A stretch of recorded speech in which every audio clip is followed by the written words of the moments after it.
Let's talk about microphone placement. Okay, so we've learned a bit about microphones on the first page, and um,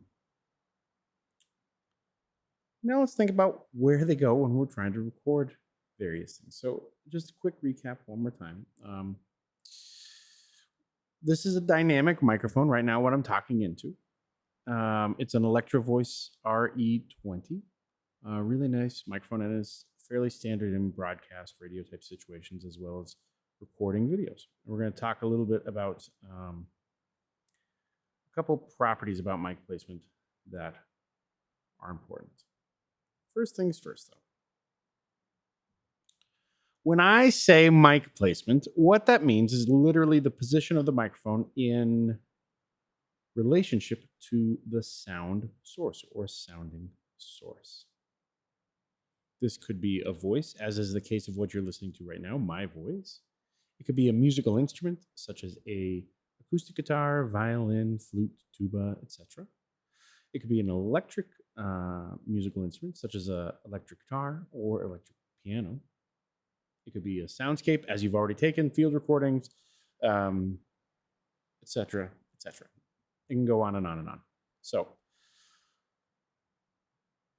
it's important, though, the way that we place a microphone determines how the quality of the sounds that we capture. Now, it's important also to recognize that the type or quality or kind of microphone that you select plays a factor in this, as well as the actual recording gear that you select. So mic placement is kind of one of a number of factors, but it is a very critical and important factor.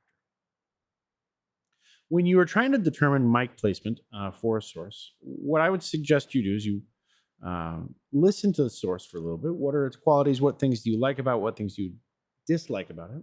And how do you want to try and capture that or best represent those qualities? After you've listened to it, you might even move your ear around in some places that you think might be interesting to capture, try and get a sense for them for yourself. However, a note, please be careful if it's an incredibly loud source. You don't want to get your ears too close because we want to protect your hearing and not cause any hearing damage, which would be detrimental to your long-term career goals as a sonic artist, audio professional, musician, etc. Now, when it's time to actually place the microphone, you are going to literally place the microphone next to that source, and then you're going to go back and you're going to audition the placement of that microphone. So if you're out in the field, your recording device is likely some sort of hardware recorder that's either attached to your hip or is a small box. And so you're going to go back to that device. You're going to pull out your trusty headphones.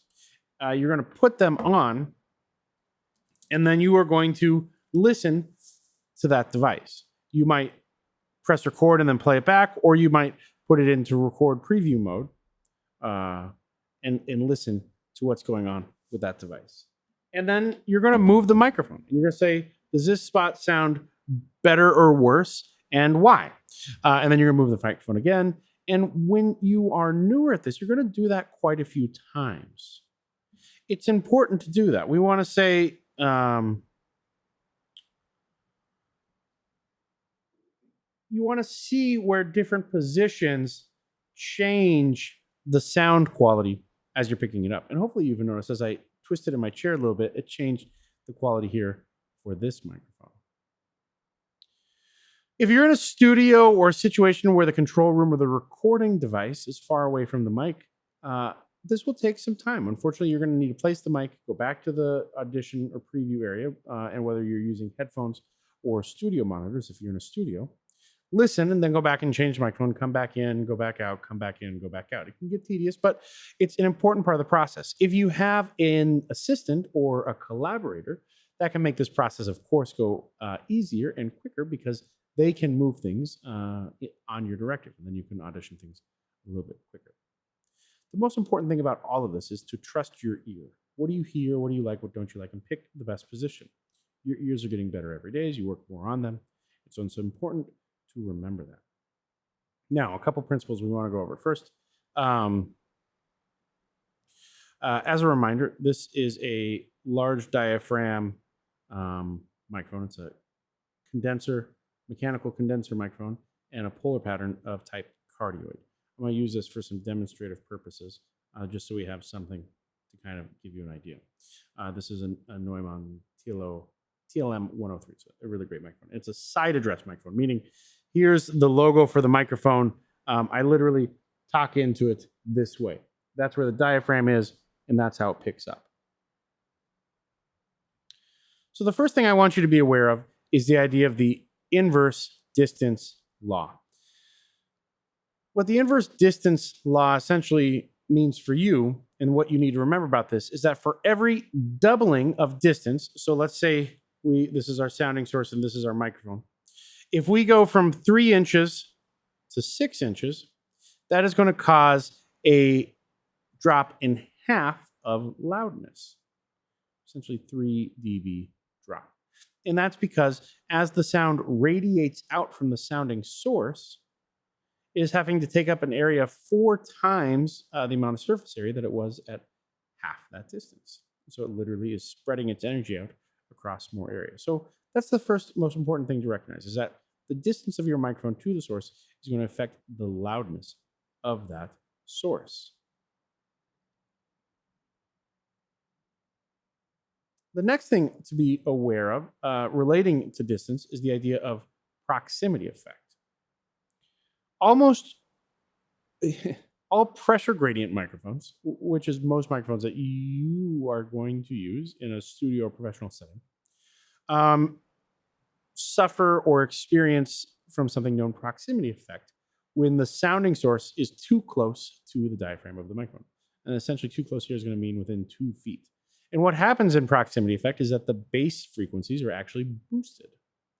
It's what gives radio announcers and DJs and personalities that calming radio voice. Is the closer they get to the microphone, the more proximity effect occurs, the quieter they can talk, which we'll talk about in just a second as well, and the more mellow it causes their voice to be. Whether that is what you believe or not, that's different, but that's what's going on. And so you'll notice actually right now, as I get closer to this microphone, I can talk much quieter because I am way closer.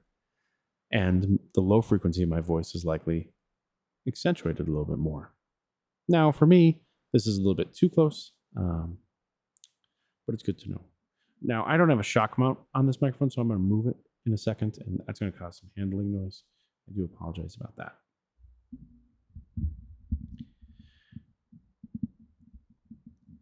And of course, the other thing to be aware of is that I have a lot of signal processing going on this microphone right now on the backside to take away a tremendous amount of noise that's occurring in my office, which hopefully you're only hearing snippets of from time to time. And then I'm also compressing the signal to make it a little bit louder. So all of this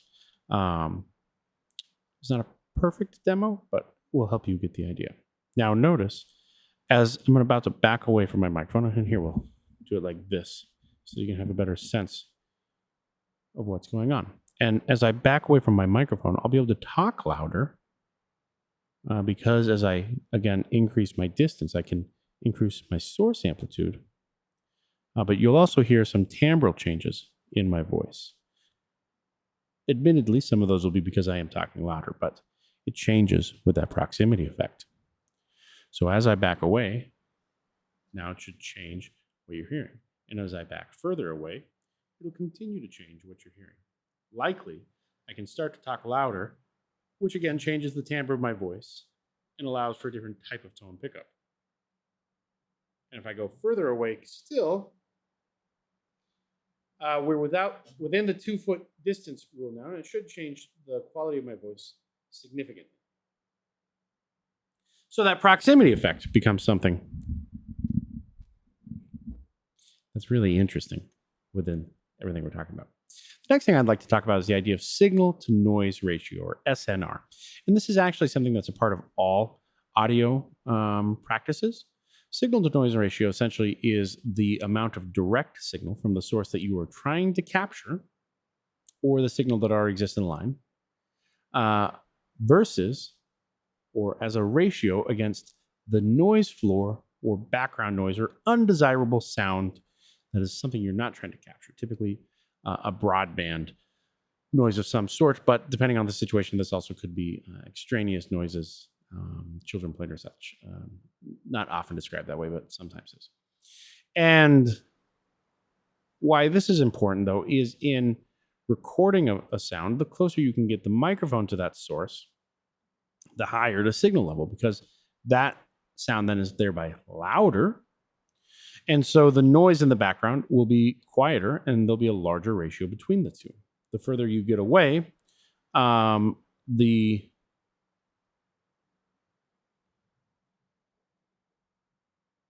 higher the background noise is able to rise in volume to the signal level. This is particularly important when recording with multiple microphones in a studio setting, because you want to try and reduce the signal to noise ratio that we're going to call it of a crosstalk on instruments. Let's say you've got a trumpet on one end of the room and a string bass on the other. If we've got mics on both of them, we want to try and position the mics and the players themselves such that the trumpet mic is picking up as little bass sound as possible, so that that is a positive signal to noise ratio that allows us to do something with the trumpet sound without creating some sort of phantom bass sound. Again, just something to be aware of. Also, signal to noise ratio works its way into many processes and electronic hardware processes in audio. Most analog audio gear has some sort of noise floor or noise fingerprint characteristic. And by running the audio through that piece of hardware, you then imprint that noise characteristic onto the sound itself. Something to be aware of when dealing with analog audio. The last thing I want to talk about is something known as access and axes. Yeah.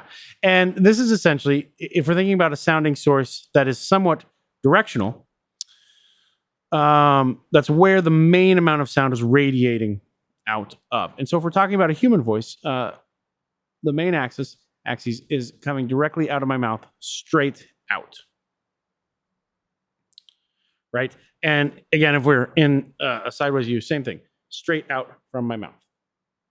Not left to right, not up or down, coming straight out. And earlier when I had the microphone like this, that is an on-axis microphone setup, where the microphone is set up directly in line with the main radiant sound energy from the source. Oftentimes, this can be a good thing, as it picks up a very true sound of the source. But sometimes when recording instruments, we want to be slightly off axis because the coloration or the change in timbre that we are able to capture is more appropriate for the type of project we're working on or how we envision mixing that instrument. With voice, in fact, oftentimes, we'll record slightly off axis, just slightly up and pointed down, like you'll see me do here, or slightly below and pointed up, because it helps reduce plosives, and plosives are p, b, p sounds where air and a hard consonant shoots air at the microphone and allows this air to essentially hit the microphone, creating a burst. We can use a windscreen to help out with those types of things. The other thing that off-axis recordings on vocals helps out with is sibilance. So where S's get too loud and bright. And I actually have a sibilant signal processing algorithm on here right now, so I don't know if you'll hear my sibilance as much as too harsh. It's still there. It's something that bothers me about my speech from time to time, but is a reality. So slightly off axis on the microphone can help with those two things when recording vocals. Again, the biggest thing to play around with is just mic placement and try to see what you can capture that you like the most. Hope this has been a helpful video. As one last example, I'm going to open up Reaper again. And I'm going to go into my iPhone. Great. Apply. Okay. And now over here, do I have? So I'm going to pop this iPhone on in a second, and I think you're going to hear some sound. It's not on yet. And we're going to do the same thing with some of those distances on the microphone themselves, just so you can hear the difference. You're also going to hear the noise from my studio office turn on because I'm not taking it out of the direct output from Reaper. And likewise, it's going to be quieter because it's on the iPhone. But again, it'll give you an opportunity to at least hear some of these direct sounds and what's going on with them.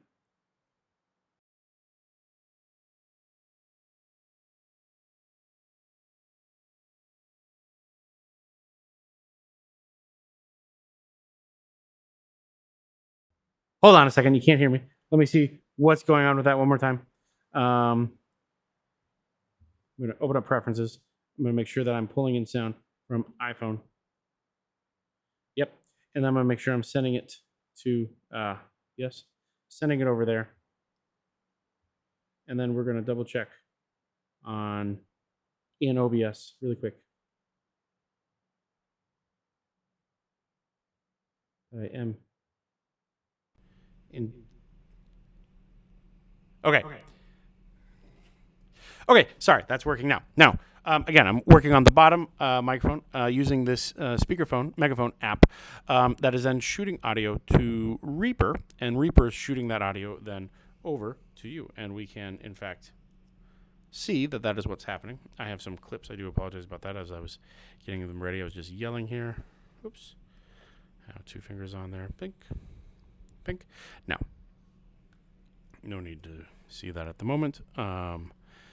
This is me talking to the microphone at the very close bottom of my phone. Yeah. And I don't have to talk too loud. I don't have to strain. If I wanted to, I could talk loud. But as I get further away, it should change the quality of sound. And you'll start to hear more noise. I'll have to talk louder to maintain the same sound level.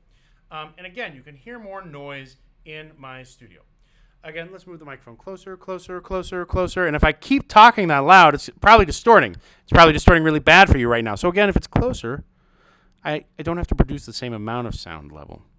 And that really helps out. Now, if we move the microphone a little bit, you see how that changes some of these qualities. Or if I move the microphone away from my voice, how does that change the quality of what I'm picking up? Again, we'll move it down, go up a little bit, up a little bit, up a little bit, down. Now, if you were actually doing this, you'd want to place that mic there in that position and listen to it for a few moments. You wouldn't want to keep moving it around because how would you ever know at what point was it working well? And again, this is horrible audio probably. It's all coming through my phone, but it gives you an idea of how to test these things. In the next page, Cole Grant, one of the esteemed graduate TAs working for this class, is going to show you how to put a blanket over your head to record even better vocal audio.